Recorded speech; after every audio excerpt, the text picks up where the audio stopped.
Hello everyone, this is Ted Bauman, editor of the Bauman Letter here at Banyan Hill Publishing. Welcome back to my series on anti-competitive behavior in the United States economy and why it matters to you. Now this is my first video for 2020 and I've had quite a few people ask me to start offering some solutions instead of simply pointing out problems. Now the last couple of videos I've released have been about the US healthcare system. And the critical factor there, the thing that I think should be clear from everything I've said so far, is that although the United States has some of the highest cost healthcare in the world, we don't perform better than our peers. In fact, in many cases, we perform significantly worse than our peers. And the critical thing there to understand is that this is not a consequence of the way Americans behave, the way Americans eat. We're no different from other people in other parts of the world. The critical thing is to look at the systems, the institutions, the way that the different parts of the system relate to each other and what their incentives are. And so the critical question to ask is, what can we do to change those incentives so the different parts of the system react differently to each other in a way that will lower prices and increase the performance of our healthcare system in terms of our health. Now, I have a number of different suggestions I'm going to offer today, and I'm going to explain all of them. But before I do, please be aware that some of them involve invoking the dreaded specter of government intervention.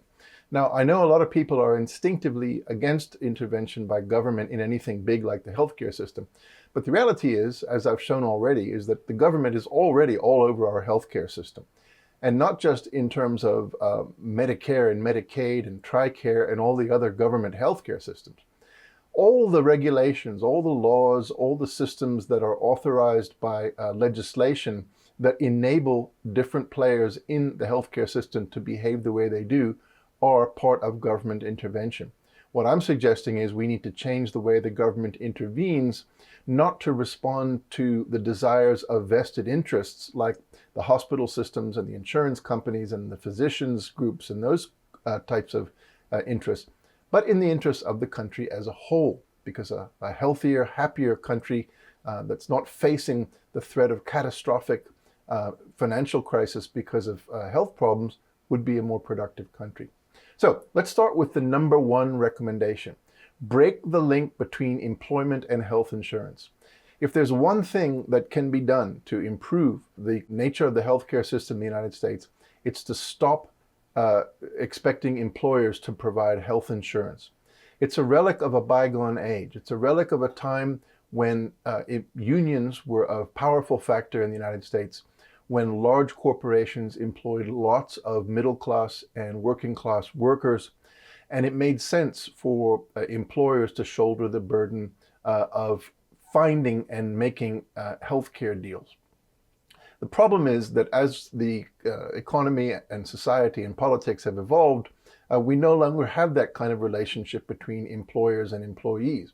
And what's happened is that because employers are required to provide healthcare in many cases for their employees, and because they are able to deduct the cost of health insurance premiums paid for their employees from taxes, there's an incentive just to allow those premiums to increase. So that's one problem that would be solved if employers were no longer primarily responsible for providing health insurance to their employees. The second thing that would be solved is that rather than the situation now where big employers negotiate with insurers over rates and where insurers negotiate with hospitals and physician groups over prices, we could move to a system where insurance companies had to compete for individual customers or groups of customers rather than having to basically try to negotiate big deals with big employers and big hospital systems.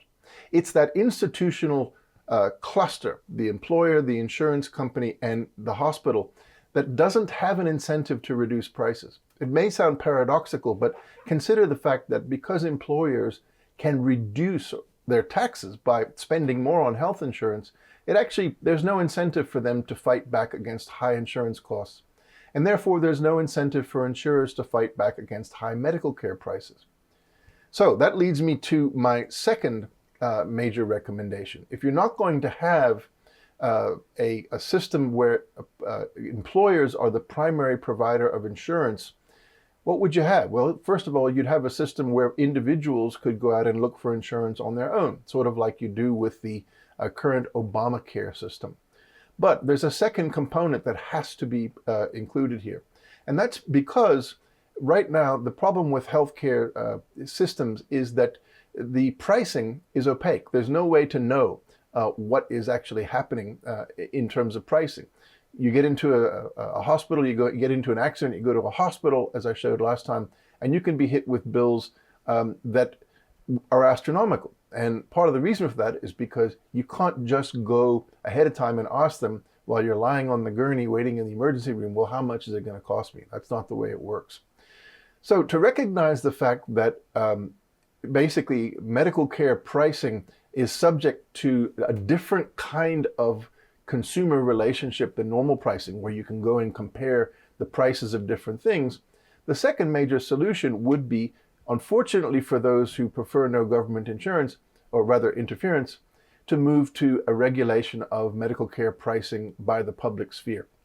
Now, that doesn't mean that the government pays for everything. It simply means that you would set a range of prices for individual components of care at a national or regional level that reflect the different cost structures, perhaps of different regions and different age groups and so on. But the bottom line is that you would set some boundaries. And that would, in a sense, force medical care providers to economize, to find the best kinds of solutions to achieve the required outcome. Now, I know that sounds like a heavy hand, but that's the way most of the successful countries, the countries that have the best healthcare systems with the best outcomes, that still use private insurance and private hospitals, that's the way they do it. Switzerland, Singapore, France, Germany, the Nordic countries. Most of these countries, although they have public healthcare services, also have flourishing private healthcare insurance. But the critical thing is that there is an incentive to keep costs low to meet the cost targets and limits set by the public sphere. So that's a second component of the solution. The third one would be to enforce transparency in pricing. And this is something that the Trump administration is already trying to do. Although, sadly, a bill in the Senate that was supposed to allow this to happen, that was supposed to force hospitals to publish lists of prices for care and different components of the things that they provide in the course of the care, things like neck braces and injections and MRIs. That was defeated in Congress. It was defeated in the Senate. Unfortunately, the Republican majority, even though they are allied with President Trump, voted to remove that part of the budget legislation that would have forced hospitals to do that. And that's a direct result of the lobbying and the power and the money that comes from the healthcare providers. So part of what has to happen is that somebody has got to break that link between lobbyists and the politicians in Washington and get the Congress and the Senate to agree to enforce transparent pricing.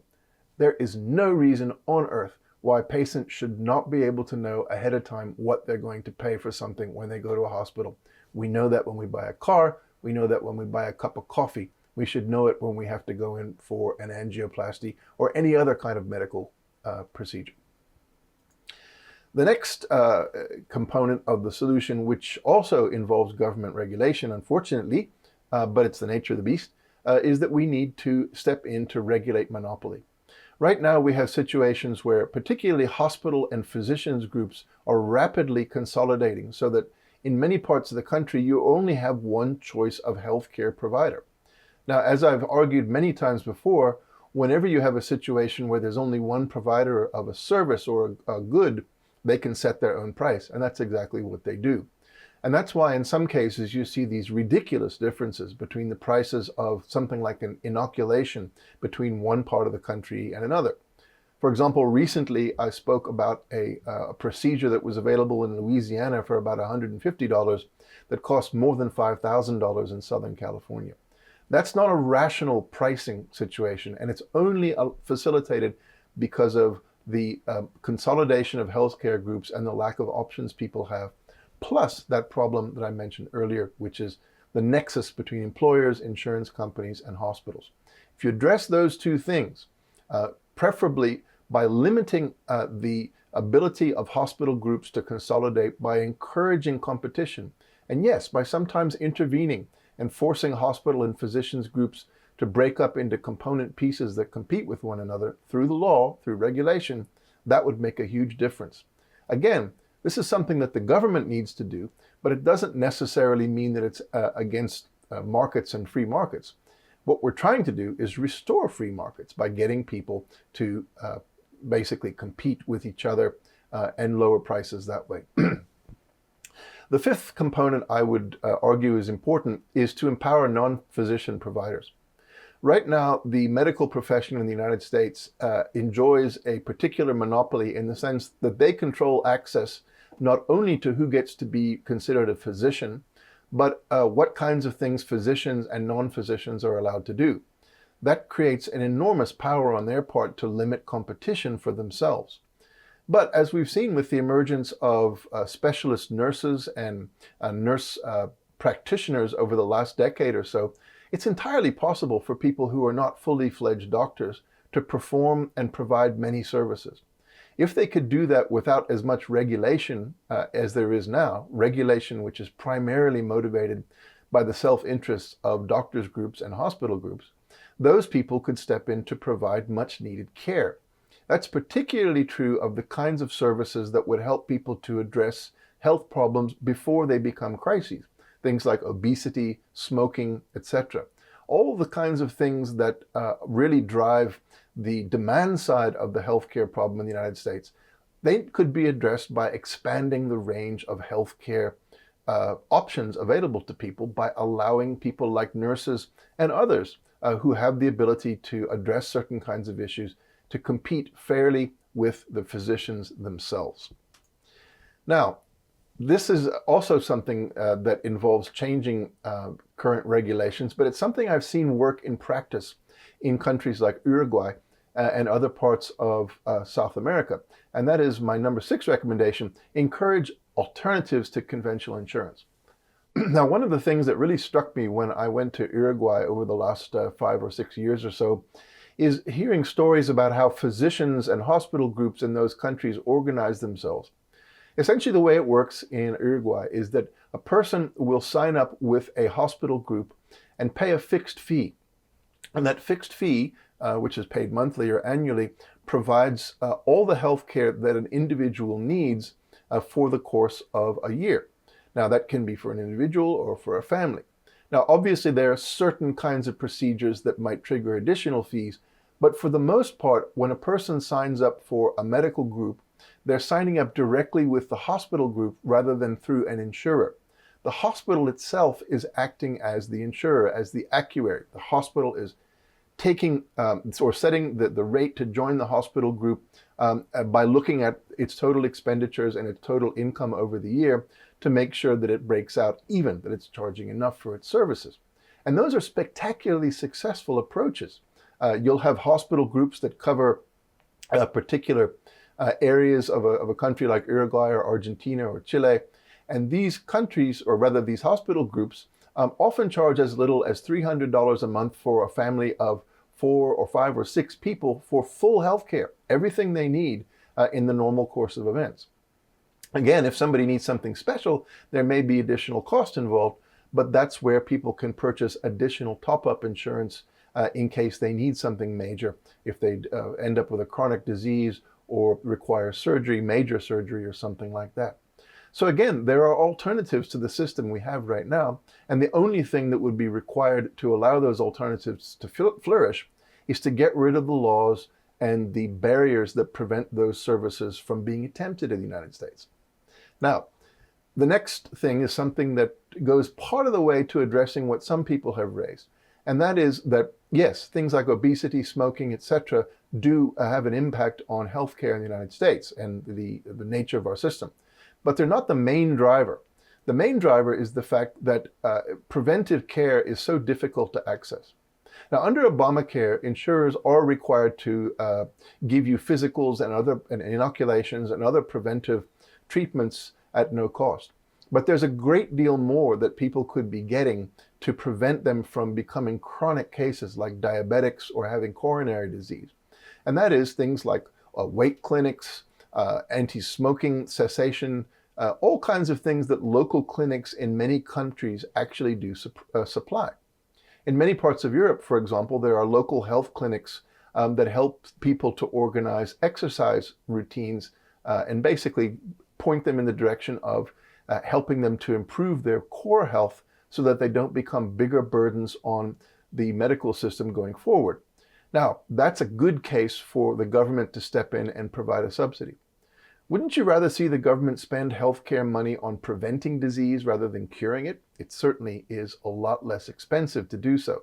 And there's no obstacle to doing it other than the lack of will, which largely arises from the attempts by the current healthcare system to prevent things that would take away the punch bowl. Now, the next thing, and my number 8 recommendation, is to allow Medicare buy-in. To me, that's a no-brainer. Essentially, the government provides a healthcare system that is beloved by a core constituent in the United States, namely the elderly. Many people are highly dependent on Medicare, and they consider it to be quite a good system for themselves. The figures show that Medicare is a lower cost option than most publicly or privately provided healthcare, and in particular, the administrative costs of the Medicare system are dramatically lower than the private healthcare system because it's not run for profit and there are incentives to try to keep the cost low. So it would be a simple thing to allow people essentially to buy access to the Medicare system, even though they might not have reached the Medicare age, in order to avail themselves of that system. Now, there are many ways that you could structure this to ensure that people, that it doesn't become a free-for-all, that it doesn't simply become another insurer. But the key thing is that allowing people access to an alternative that would give some competition to the current system would do 2 things. First, it would help to lower costs. It would help to increase the turnover of Medicare services, which would help to make the system, keep the system more robust, providing money into the system other than just taxpayers. But secondly, it would also provide an example of an alternative that over time could shift people's attitudes over what's possible and what's desirable. So there are a number of suggestions for me, 8 of them, and they all involve some kind of regulation or change in the public approach to the healthcare system. And I say that specifically because, as I mentioned at the top of the video, the critical thing to understand is that it's the incentives and the structural relationships between the different pieces of the healthcare system that are the problem. If we change those incentives and those relationships through legislation, through regulation, we'll get a better healthcare system on a par with those of our peer countries. The only thing that stops that from happening right now is the power of lobbying and the money and the political donations that come from the self-interested vested interests inside of the current system.